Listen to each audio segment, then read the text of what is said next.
조선시대 궁궐하면 딱 떠오르는 게 뭐죠? 바로 끝없는 질투와 암투 아니겠어요? 그런데 만약 왕비가 직접 남편의 다른 여자를 그것도 아주 적극적으로 밀어준다면 어떨까요?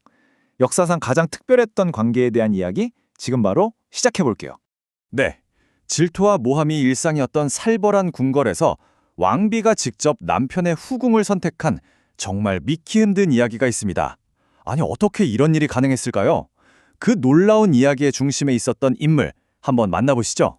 자, 이 이야기가 왜 그렇게 특별한지 제대로 알려면 먼저 당시 조선 궁궐이 얼마나 살벌한 곳이었는지부터 알아봐야 해요. 보통 왕비랑 후궁 사이다 하면 이건 뭐 거의 전쟁터죠. 왕의 사랑을 독차지하려고 보이지 않는 곳에서 벌어지는 그 기싸움이 정말 대단했었거든요. 특히 중전의 힘이 어느 정도였냐면요. 정말 어마어마했습니다. 궁궐한 모든 여성을 다스리는 말 그대로 내명부의 최고 실권자였죠. 그래서 후궁이 조금이라도 잘못했다? 그럼 바로 중전이 벌을 내릴 수 있었습니다. 이건 왕도 쉽게 간섭하지 못할 정도의 권한이었어요. 하지만 우리가 오늘 살펴볼 이야기는 이 모든 걸 그냥 완전히 뒤집어 버립니다. 질투가 아니라 신뢰, 암투가 아니라 지지, 그리고 정말 깊은 존경에 대한 이야기거든요. 자, 이야기의 주인공은요. 우리가 흔히 상상하는 그런 고귀한 집안의 아가씨가 아니에요. 궁궐에서 온갖 허드렛 일을 하던 아주 어린 소녀에게서 시작됩니다. 이 소녀의 신분은 바로 관노였습니다. 그러니까 궁궐 계급에서 가장 낮은 위치에서 뭐 바닥 닦고 청소하고 이런 굳은 일을 도맡아 하던 하녀였던 거죠. 그런데 말이죠. 그 묵묵한 성실함과 정말 고운 마음씨가 그냥 지나쳐지지 않았던 거예요. 누구의 눈에 띄었을까요? 바로 이 나라에서 가장 높은 여인 소원왕후의 눈에 들게 됩니다. 소환왕후는 이 소녀를 정말 친동생처럼 아꼈다고 해요.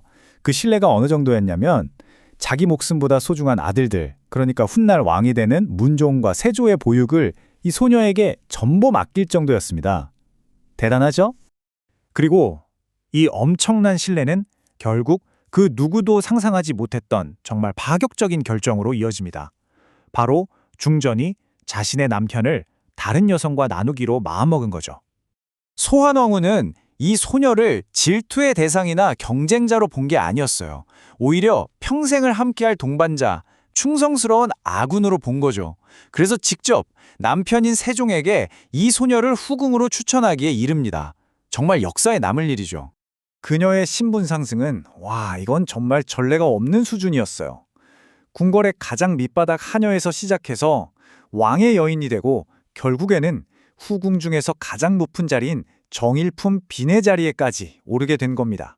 이렇게 왕의 사랑과 중전의 굳건한 지지를 등에 업고 그녀의 위치는 더욱 탄탄해졌습니다. 이걸 증명이라도 하듯이 세종과의 사이에서 무려 8명의 자녀를 낳았어요. 8명이라니 정말 대단하지 않나요? 그녀가 왕실에서 얼마나 중요한 인물이었는지 보여주는 거죠. 자, 그런데 이렇게 파격적인 신분 상승이 마냥 순탄하기만 했을까요? 당연히 아니었죠. 어떻게 감히 관노 출신이 하면서 조정 신하들이 들고 일어난 거예요. 공식적으로 항의하는 상소문까지 올릴 정도로 반대가 엄청났습니다. 하지만 그녀가 받은 존경은 단순히 왕의 총애 덕분만이 아니었어요. 그 존경은 그녀의 평생을 따라다니게 됩니다. 세종대왕이 세상을 떠나자 그녀는 권력에 대한 어떤 미련도 보이지 않았어요. 그냥 조용히 궁을 떠나서 비구니가 됩니다. 이 모습 하나만 봐도 그녀가 추구했던 것이 정치적인 야망이 아니었다는 걸 알 수 있죠. 하지만 그렇다고 왕실이 그녀를 잊었을까요? 절대 아니죠. 그녀가 병이 들자 궁궐의 어이들이 달려와서 돌봤고요. 특히 그녀가 직접 키웠던 세조는 그녀가 세상을 떠나자 직접 국장을 치러줬습니다. 마지막까지 왕실의 일원으로서 최고의 예우를 받은 거죠.